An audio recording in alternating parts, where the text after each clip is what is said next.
Qasja në informata të klasifikuara në arkivat e policisë, ushtrisë dhe inteligjencës serbe krahas nisjes së gërmimeve në Batajnic dhe në Kozhle në territorin e Serbisë janë kërkesa në të cilat këmbëngul kryesuesi i Komisionit Qeveritar për personat e zhdukur Andin Hoti.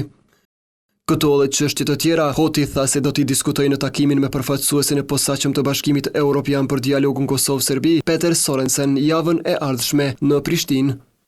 Pasi theksoi se përfaqësuesit e kaluar të BE-s në procesin e dialogut nuk e kishin në fokus dhe prioritet këtë temë, aq sa nevojitet, ai kërkoi që lehtësuesit e rinj të jenë më të prerë.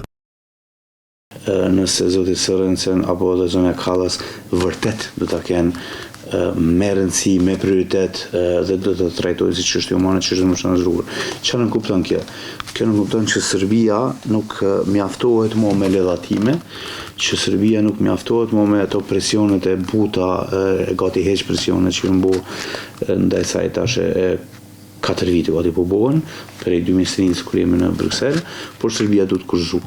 Takimi i pari i Komisionit të Përbashkët për personat e zhdukur në Bruksel në kryesimin e BE-s i parapartë mbaj me 15 janar kishte dështuar si pasojë e bojkotit nga pala serbe, e cila 2 javë më vonë bllokoi edhe nën grupet punuese të ndërmjetësuara nga Kryqi i Kuq. Derisa sipas termave të referencës në 6 muajt e parë parashihen takime të rregullta çdo muaj, 4 muaj nga dakordimi në Bruksel, emisari Sorensen synon caktimin e takimit të parë të Komisionit të Përbashkët. Referuar pengesave dhe zvarritjeve nga pala serbe, Hoti përmendi rëndësinë që BE-ja ta mbajë atë përgjegjëse.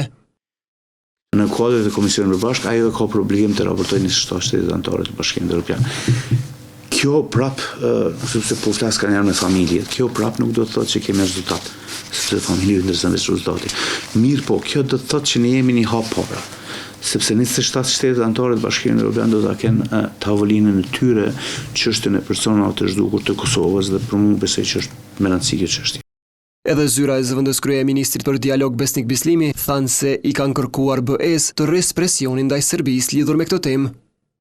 Bashkimi Evropian i konfirmoi Dukagjinit se menjëherë pas vizitës në Prishtinë përfaqësuesi posaçëm Sorensen do të ftojë në Bruksel takimin e parë të Komisionit të Përbashkët për personat e zhdukur.